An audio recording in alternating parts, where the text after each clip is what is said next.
Hello mga karuta. So nandito tayo ngayon sa BC kung saan nagbabakasyon tayo ng just a couple of days, like maximum 5 days. So halika kayo guys, silipin natin yung tirahan namin for 5 days. So nandito tayo sa Helms Inn. Ayan.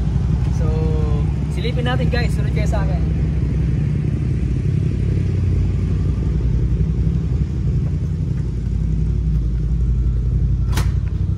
Ayan, pasok po tayo.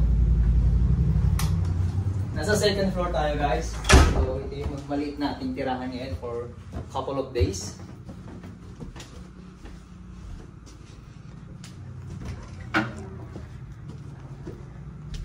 Here you guys. Silipin natin. Tingnan natin kung gaano kaganda. At napakaliit ng kwarto pero napaka-cute. So silipin natin guys.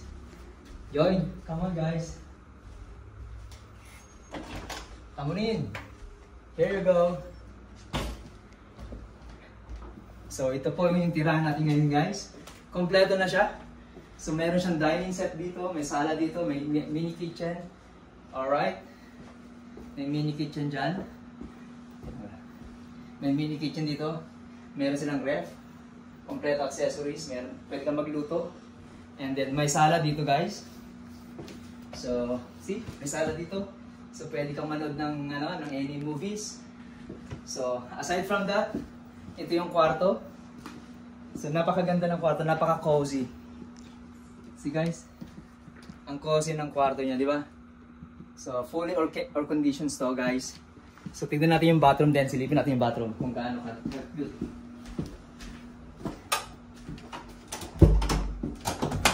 So ito yung bathroom, maliit siya.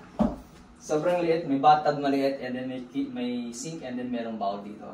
So not bad. Aside from that, meron tayong azotea. May azotea dito. Silipin natin yung azotea dito guys.